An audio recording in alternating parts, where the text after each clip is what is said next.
اب اس کے بعد گلدستہ معلومات آتا ہے۔ ہاں جی ہاں، تو آئیے دیکھتے ہیں کہ بچوں کا الفضل آج کون کون سے خوشنما علمی پھولوں کا گلدستہ لایا ہے۔ اور اس میں سب سے پہلے ہمارے پاس حکایت آتی ہے۔ ہاں جی، اور حکایت کہتے ہیں سبق آموز کہانی کو، جس سے کچھ نصیحت ملے، جس سے کوئی سبق حاصل ہو۔ ٹھیک ہے، تو چلیے پڑھتے ہیں۔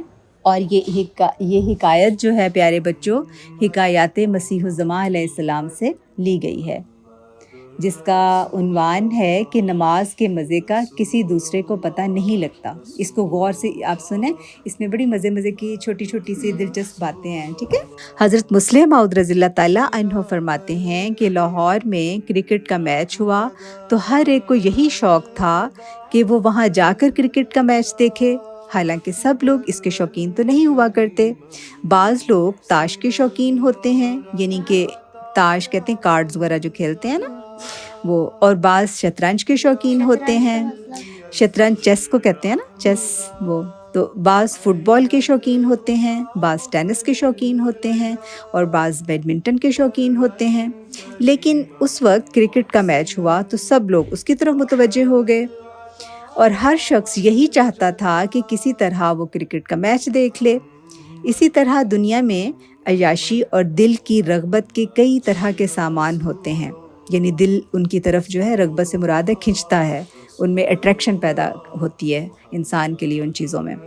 مثلاً سرکس ہوتا ہے، تھیٹر ہوتا ہے، اور سینما ہوتا ہے، اور ناچ اور گانے ہوتے ہیں۔ کوئی شخص کسی چیز کا شوقین ہوتا ہے، کوئی کسی کا شوقین ہوتا ہے، لیکن جب کسی فن میں مہارت رکھنے والے آ جاتے ہیں تو سب لوگ ان کا فن دیکھنے کے لیے آ جاتے ہیں، لیکن جو چیز پہلے ہی دن ان کی رغبت کا موجب ہو اس کی طرف وہ زیادہ جاتے ہیں۔ اب یہ ساری باتیں حضور نے بیان کی ہیں نا، کتنی مثالیں دی ہیں، کتنی، تو اس کے بعد حضور جو بیان کرنا چاہ رہے ہیں نا، اصل چیز وہ یہ ہے کہ دین کی کشش، یعنی کہ دین کی طرف جو ہے وہ کتنا کھچاؤ ہوتا ہے، کتنی انسان کی اٹریکشن ہوتی ہے۔ تو حضور فرماتے ہیں دین کی کشش، یعنی کہ اس کی طرف جو اٹریکشن ہوتی ہے، در حقیقت بہت کم ہے، کیونکہ اس کا تعلق روحانیت سے ہے۔ ابھی ہم نے شعر پڑھا تھا، میں نے آپ کو بتایا تھا کہ روحانی پانی جو ہے اس کی جو ہے وہ کمی ہوتی ہے، اور جب وہ آ جاتا ہے تو پھر وہ ہر چیز کو بارونق کر دیتا ہے، شاداب۔ تو حضور فرماتے ہیں اور روحانی چاشنی رکھنے والے لوگ بہت تھوڑے ہوتے ہیں، یعنی چاشنی کہتے ہیں مٹھاس کو۔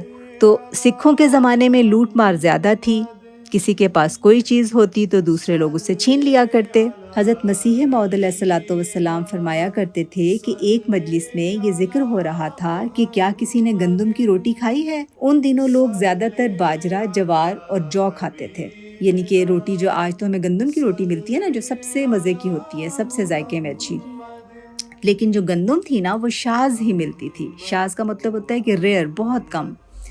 اور اگر یہ پتہ لگ جاتا کہ کسی کے پاس گندم ہے تو سکھ اس سے چھین لیا کرتے تھے۔ تمام لوگوں نے کہا ہم نے تو گندم کی روٹی نہیں کھائی۔ صرف ایک شخص نے کہا کہ گندم کی روٹی بہت مزے کی ہوتی ہے۔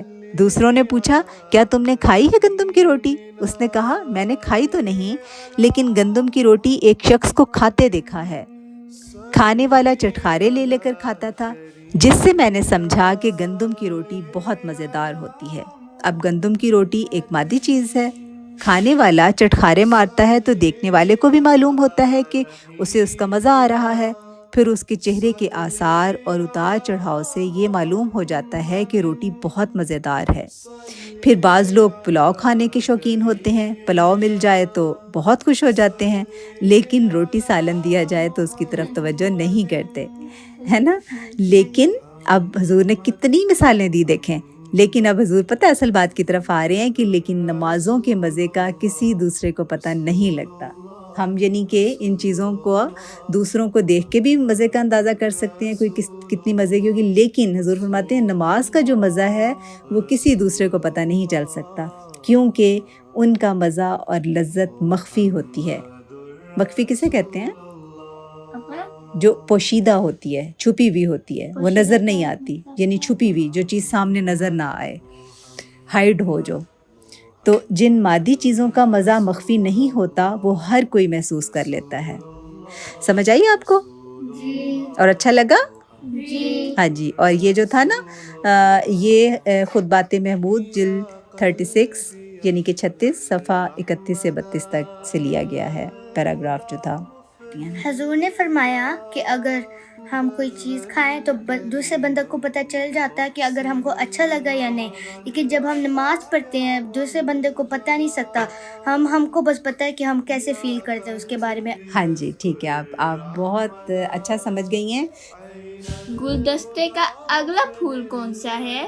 وہ ہے کچھ سوال اور جواب جو احمدی بچے حضور ایدہ اللہ تعالی سے پوچھتے ہیں.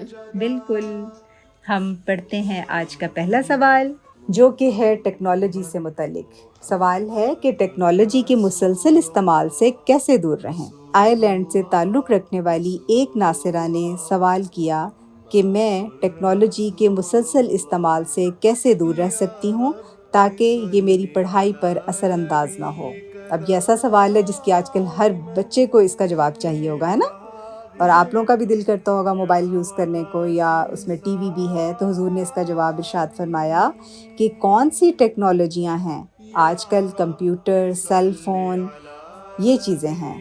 تو یہ تو ویسے ہی اب آسٹریلیا اور بعض اور ملکوں میں یہ کہہ رہے ہیں کہ ہم ایک لا پاس کرنے لگے ہیں، یعنی ایک قانون بنانے لگے ہیں کہ جو 15 سال سے کم عمر کے لوگ ہیں وہ سیل فون اور انٹرنیٹ وغیرہ استعمال نہیں کریں گے، ان پر بین ہو جائے گا. اسکولوں میں بھی بین ہو جائے گا کیونکہ ان کا جو پوٹینشیل ہے دماغی، یعنی کہ کیپیبلٹی ہے یا وزڈم ہے، وہ چیزیں لوگوں میں اب کم ہو رہی ہیں، اس لیے وہ اس کو بند کر رہے ہیں.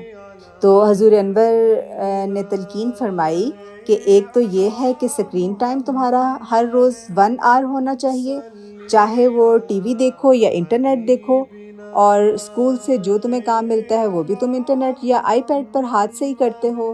تو بس 1 گھنٹے سے زیادہ اسکرین ٹائم نہیں ہونا چاہیے، اور اس میں اچھے پروگرام بھی دیکھیں اور فضول قسم کے پروگرام بالکل نہ دیکھیں جو دیکھ رہے ہوتے ہیں. اور جب تمہیں کوئی گندی چیز نظر آئے تو استغفار پڑھ لیا کرو تو تم بچ جاؤ گی. انسان میں ڈٹرمینیشن ہونی چاہیے. ڈٹرمینیشن سے مراد ہوتی ہے کہ اس کا ارادہ پکا مصمم عزم ہونا چاہیے، کہ تمہاری ڈٹرمینیشن اگر پکا ارادہ ہوگا تو پھر تم چھوڑو گی. اگر ایسے ہی دل میں انسان سوچتا رہے اچھا چلو دیکھتے ہیں، چلو چھوڑ دیتے ہیں، اس طرح کرتا رہے گا تو چھوڑ نہیں سکے گا اس چیز کو. تو اگر تم ہر چیز کو کیجولی لوگی تو پھر کچھ بھی نہیں ہوگا. یعنی ہلکا پھلکا سا لے لیا، خیر ہے چلو دیکھ لیا، آج کل تھوڑا اور کم دیکھ لوں گی، ایسے نہیں. ایک دفعہ ارادہ کرو پھر اس پہ قائم رہو. ٹھیک ہے؟ تو یہ آپ سب کے لیے تھا، سب بچوں کے لیے. فارس آپ بتا سکتے ہیں مجھے کہ آپ کو اس جواب سے حضور کے کیا سمجھ لگی ہے؟ حضور نے فرمایا کہ اگر آپ نے ٹی وی، موبائل یا اینی ٹیکنالوجی دیکھنے جیسے گیم وغیرہ تو آپ کو صرف اونلی 1 آور یوز کرنا ہوئے گا. Very good. اور اب اگلا سوال ہے کہ بچے تہجد کی عادت کیسے اپنائیں. ایک شریک مجلس نے سوال کیا کہ کم عمر میں تہجد کی نماز پڑھنے کی عادت پیدا کرنے کا بہترین طریقہ کیا ہے. تو اس پر حضور انور ایدہ اللہ تعالیٰ بنصر العزیز نے فرمایا کہ ڈٹرمینیشن، یعنی کہ پکا ارادہ. جو بھی ہم نے پڑھا نا کہ اگر آپ پکا ارادہ کریں کہ میں نے اتنے بجے اٹھنا ہے اور تہجد پڑھنی ہے تو اٹھو اور تہجد پڑھ لو. لیکن اگر انسان کہے کہ مجھے نیند آ رہی ہے، نہیں اٹھنا، سویا ہوا ہوں، تو پھر ٹھیک ہے، پھر اس طرح عادت نہیں بنے گی. اس لیے حدیث میں بھی آیا ہے کہ جلدی سو جاؤ تاکہ تم جلدی اٹھ کے تہجد اور نماز پڑھ سکو. تمہارے انگلش میں ایک پروورب ہے، ضرب المثل ہے، یہ ایڈیم محاورہ نہیں ہوتا جیسے اردو میں بھی ہوتے ہیں، کہ ہے کہ early to bed and early to rise makes a man healthy, wealthy and wise. ٹھیک؟ تو اس کا یہی مطلب ہے نا کہ اگر آپ جلدی جائیں گے بیڈ پہ سونے کے لیے اور صبح جلدی اٹھیں گے تو آپ صحت مند بھی رہیں گے اور آپ کا دماغ جو ہے وہ زیادہ اچھا کام کرے گا، ایکٹیو ہوگا اور زیادہ فریش رہے گا. تو حضور انور نے اس ضرب المثل کی روشنی میں فرمایا کہ پس اگر ہیلدی، ویلدی اینڈ وائز بننا ہے تو اس کے لیے پھر تہجد پڑھنا بھی ضروری ہے. اور یہ جو پیراگراف تھا یہ الفضل انٹرنیشنل 23 اکتوبر 2025 سے لیا گیا، یعنی 23 اکتوبر 2025 سے۔ جی تو بچوں، آج کے سوال سے جو کہ تہجد کے بارے میں تھا، آپ نے کیا سمجھا؟ مجھے سمجھ لگی کہ اگر آپ جلدی سوئیں گے تو آپ جلدی بھی اٹھیں گے، اور پھر آپ تہجد بھی پڑھ سکیں گے، اور آپ کا مائنڈ ہیلدی اور وائز ہوگا۔ جی تو پیارے بچوں، یہ تھا آج کا الفضل کا صفحہ نمبر 2، اور امید ہے آپ کو مزہ آیا ہوگا یہ سن کر۔ جی